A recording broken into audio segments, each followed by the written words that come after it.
ಎಲ್ಲರಿಗೂ ನಮಸ್ಕಾರ. ಕನ್ನಡ ಚಲನಚಿತ್ರ ಭೀಮಾ ಚಿತ್ರದಲ್ಲಿ ದುನಿಯಾ ವಿಜಯ್ ಅವರು ಮಾಡಿರುವಂತಹ ದುನಿಯಾ ವಿಜಯ್ ಅವರ ಚಿತ್ರದಲ್ಲಿ ಅದ್ಭುತ ಖಳನಾಯಕ ನಟರಾಗಿ ನಟಿಸಿರುವಂತಹ ಡ್ರ್ಯಾಗನ್ ಮಂಜು ಸರ್ ಅವರು ನಮ್ಮ ಸೇಡಂ ತಾಲೂಕಕ್ಕೆ ಆಗಮಿಸಿ ಗಣೇಶೋತ್ಸವದಲ್ಲಿ ತುಂಬ ಅದ್ಧೂರಿಯಾಗಿ ಕಾರ್ಯಕ್ರಮವನ್ನು ನಿನ್ನೆ ನಡೆಯಿತು. ಅದಕ್ಕಾಗಿ ನಮ್ಮೆಲ್ಲರ ಸೇಡಂ ತಾಲೂಕದ ವತಿಯಿಂದ ಅವರಿಗೆ ಸಸಿ ಕೊಡುವುದರ ಮೂಲಕ ಶುಭ ಹಾರೈಸಿದ್ದೇವೆ. ಅವರು ಇನ್ನೂ ಹೆಚ್ಚು ಕನ್ನಡ ಚಿತ್ರಮಂದಿರಗಳಲ್ಲಿ ನಟನೆ ಮಾಡಲಿ, ಅವರ ಹೆಸರು ತುಂಬ ಎತ್ತರಕ್ಕೆ ಏರಲಿ. ಇಂತಹ ವ್ಯಕ್ತಿಗಳಿಗೆ ನಾವೆಲ್ಲರೂ ಸಪೋರ್ಟ್ ಮಾಡಬೇಕು. ಅದೇ ರೀತಿ ನಮ್ಮ ರಾಬಿನ್ ಅವರು ಇವರು ತುಂಬ ಹಳೆಯ ಫ್ರೆಂಡ್ಸು.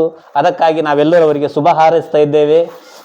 ಅವರಿಗೆ ದೇವರು ಆಯುಷ್ಯು ಆರೋಗ್ಯ ಕೊಟ್ಟು ಸದಾ ಕಾಪಾಡಲಿ ಎಂದು ನಾವೆಲ್ಲರೂ ಶುಭ ಹಾರೈಸುತ್ತೇವೆ. All the best sir. ತುಂಬ ಎತ್ತರಕ್ಕೆ ಇರಬೇಕು. ಒಳ್ಳೆ ಒಳ್ಳೆ ದೊಡ್ಡ ಸಿನಿಮಾಗಳನ್ನ ನಿಮ್ಗೆ ಚಾನ್ಸ್ ಸಿಗಲಿ ಅಂತ ನಾವೆಲ್ಲರೂ ಶುಭ ಹಾರೈಸ್ತೀವಿ ಸರ್. ಇದೇ ಥರ ನಿಮ್ಮ ಆಶೀರ್ವಾದ ನಮ್ಮ ಮೇಲೆ ಸರ್ ಸದಾ ಇರುತ್ತೆ ಸರ್.